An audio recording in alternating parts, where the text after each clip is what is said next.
Yan sa mga tropa, nandito po muna tayo mag-update sa National Museum of the Philippines or tinatawag din po na Pambansang Museo ng Pilipinas. Alamin lang po natin yung mga development dito, kung ano na progress po.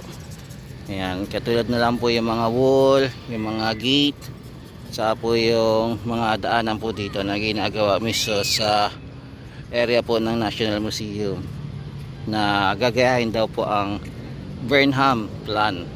Yan, so tara, samahan niyo po ulit ako ngayong March 27, 2026. So let's go na guys, wag na natin patagalin ang pag-update dito sa area po ng Luneta o tinatawag din po na Pambansang Museo ng Pilipinas. So let's go na guys, tara.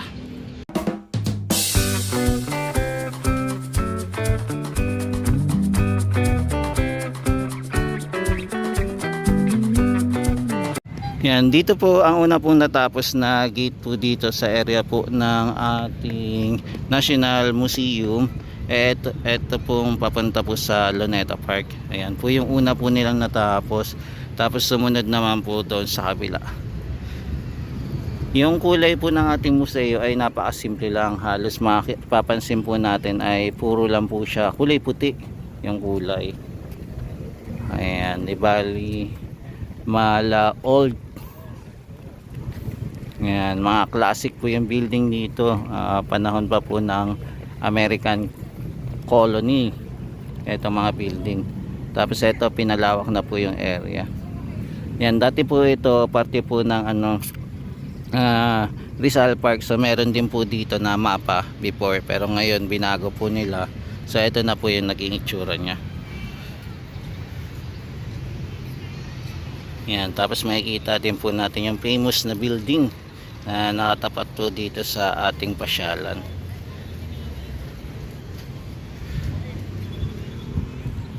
Yan, dito pala halos kompleto na din po yung palabas po ng gate dito, no?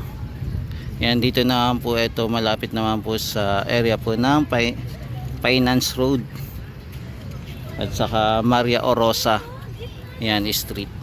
Ayan, ayos na po dito. Okay na.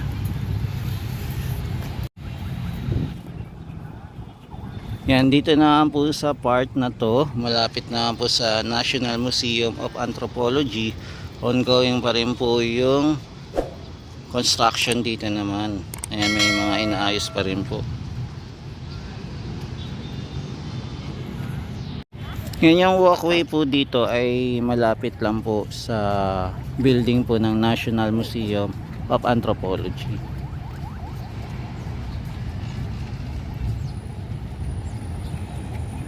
Paghapon naman po marami pong nagja-jogging dito na paikot-ikot po sila kasi open field po as itong area na to. Kaya eto, dito po sila nagja-jogging.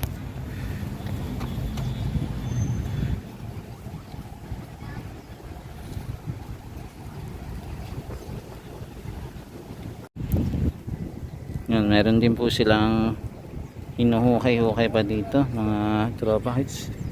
Ayan, eto may mga part po tayo makikita po na pipe, saka sa wiring din po siguro. Eto yung malaking pipe siguro para sa daluyan po ng tubig.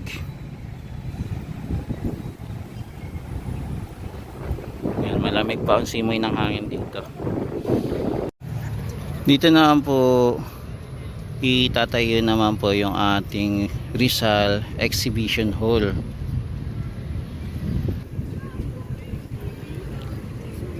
Yan, sa ngayon po wala pa po tayo nakikita na pre-construction dito.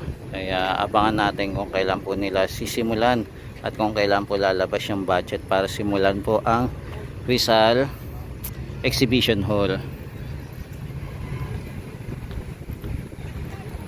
Yan, if ever na matuloy yun, magiging 3 na po yung building na meron po dito sa loob po ng Pambansang Museo ng Pilipinas.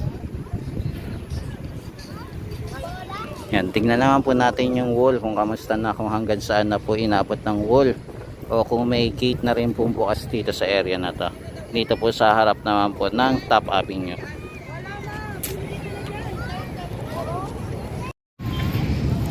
Yan yung pathway naman po dito, hindi pa po open. So close pa rin po sa ating mga kababayan na mamasyal po dito sa area po ng Pambansang Museo ng Pilipinas.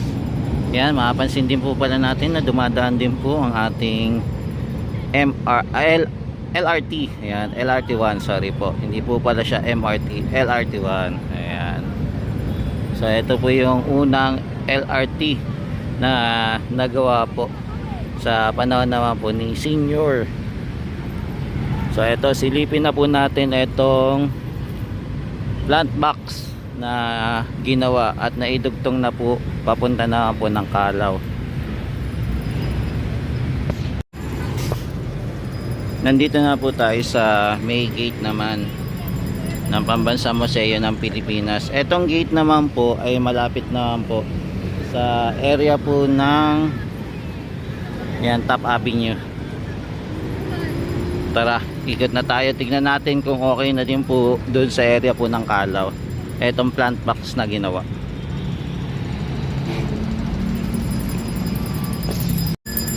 Yan, so ito po yung napaka-simpleng wall lang po ng ating Pambansang Museo ng Pilipinas. Nakapaglagay na din po sila ng halaman, so okay na din po pala yung plant box dito, no? Plant box wall dito sa area po ng Top Avenue. Yan, malapit. Yung walkway naman po dito, yung sidewalk naman hindi pa po naaayos o nasesementohan.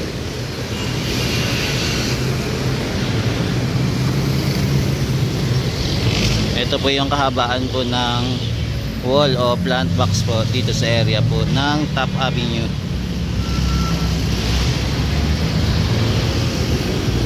Yan, nalagyan na din po siya ng halaman. Anong halaman kaya to, no?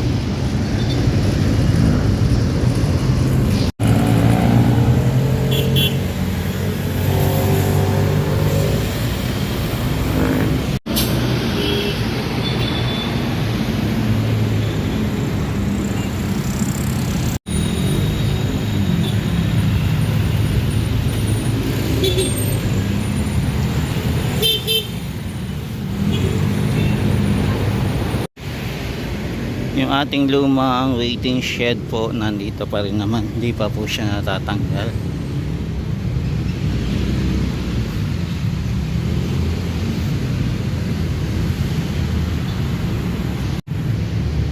Yan, mukhang okay na rin po pala yung gate dito, kaya lang hindi pa po siya na-open. Tapos meron pa pong area dito ng plant box na hindi pa rin po buo.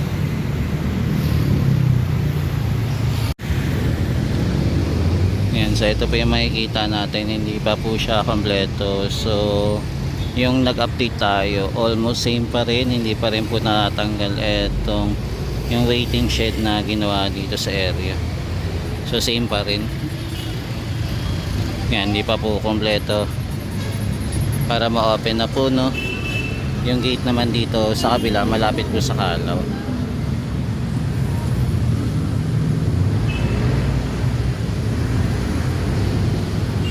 Yan, so time check natin ay 6:05 na po ng hapon.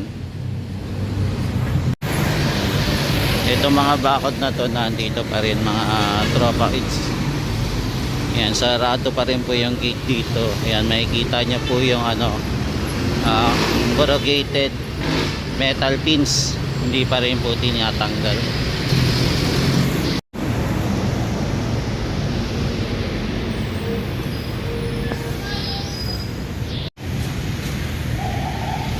Yan, dito naman po na pinturahan na din po yung ibang parts po ng ating plant box o yung wall nya.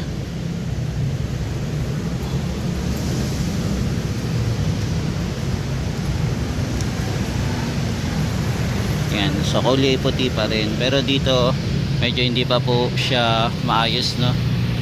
Medyo magulo pa, kailangan pa ayusin at pagandahin. Dito naman po sa area na may mga puno.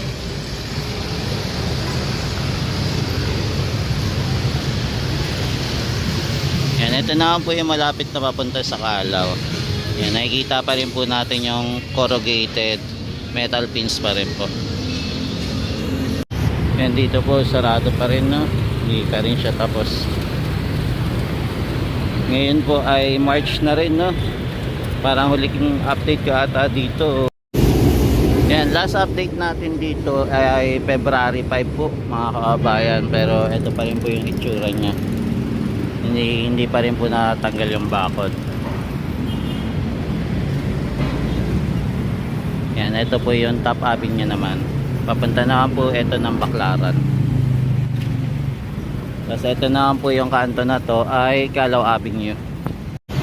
Yan, nandito naman po tayo naglalakad sa Calao Avenue naman. Yan, so same pa rin po yung itsura dito, no? Ayan, yung corrugated metal pins pa rin. Ayan, nakalagay pa rin po at hindi pa rin po tinatanggal. Yan, almost magto 2 months na rin. Malapit na din po April. Simula na nag-update tayo para sa itatayo po na Rizal Exhibition Hall. Ayun po yung last update natin.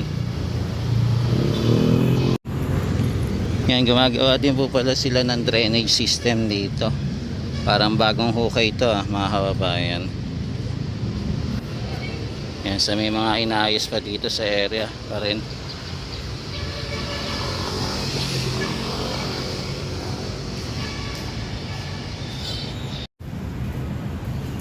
Yan, dito po may inaayos pa sila. Yan, naglalatag pa po ng yan, mga bakal-bakal. Yan, para po sa flooring naglalatag pa sila.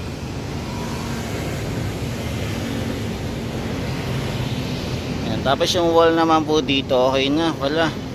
Naglagay na din po sila ng halaman. Yan, dito naman po tayo sa area ng Calao naman. Yan, lakarin din natin.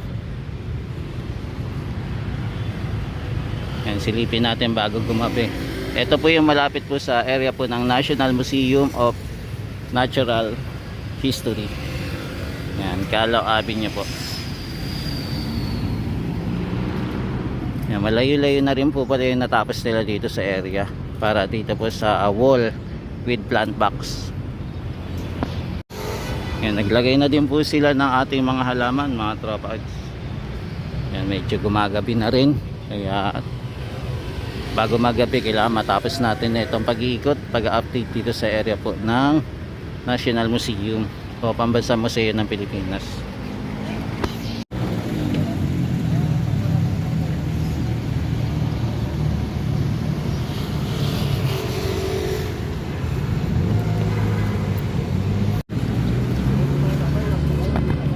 Yan, mahaba-haba na rin po yung natapos dito sa Calao. Halos nangalahati na din po yung ginawa po nilang wall.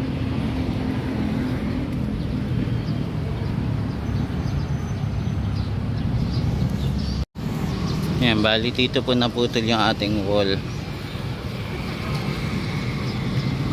Yan, dito hindi pa po nabago yung gate. Yan, dito naman po parang mukhang wala pang ginagawa dito mga tropa. Eto, medyo putol pa rin.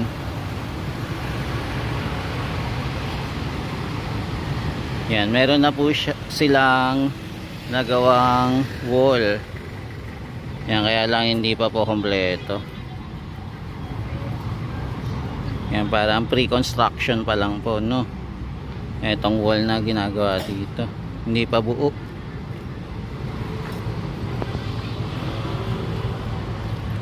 Hindi pa po nasisimulan dito sa kabila naman. So lumang wall pa rin po yung nakalagay dito. Yan, dito naman po sa area dito mukhang na-delay naman. Ano kaya nangyari dito, no? At na-delay. At ano kaya problema? Bakit hindi pa rin po natutuloy yung wall hanggang dito? Yan, bali malapit na po ito sa Jollibee area. Yan, siguro hanggang dito lang siguro ang lalagay na wall. Yan, pero hindi pa po nasisimulan. Yan, tapos ito naman po yung Jollibee. Yan, malapit na po tayo sa kanto po ng Maria o Orosay Street. at saka Calao Avenue. Yan, corner. Tapos ito naman po yung Jollibee. Yan, Jollibee naman po ito.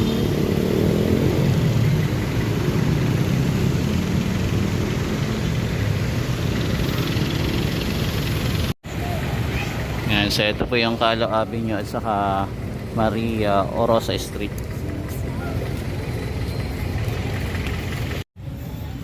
Yung dito na may part po sa Maria Orosa.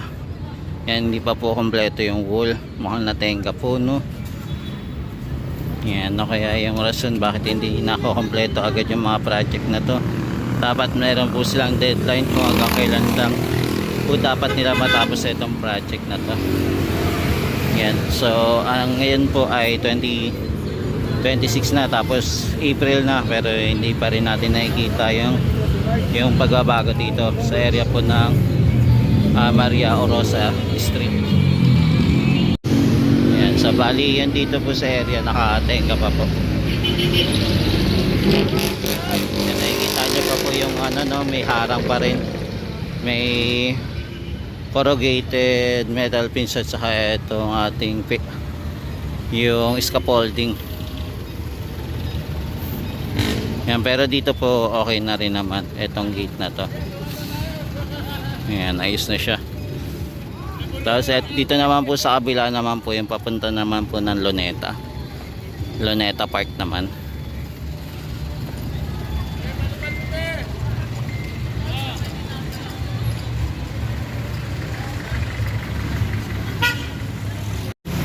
Yan, dito naman po tayo sa gitna na po ng pambansang museo ng Pilipinas, pero nasa labas lang po. Tapos matatanaw po natin etong statue naman po. Yan, monument po ni Lapu-Lapu. Yung mga damo po natin dry na, no? Siguro dahil na rin po sa init ng panahon, kaya nagda-dry na rin siya. Hindi na siya malago.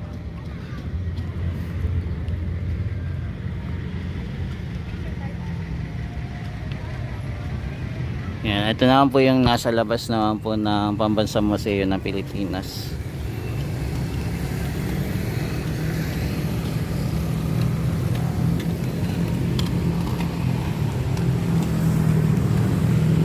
Yan, so mga tropa kids, ito po muna yung update natin dito sa area naman po ng Pambansang Museo ng Pilipinas, so tinatawag din po na National Museum of the Philippines. Maraming salamat ulit sa pagsama niyo po kay JR Dorio TV sa ating pag-update dito sa Luneta or Pambansang Museo ng Pilipinas. Maraming salamat po and God bless.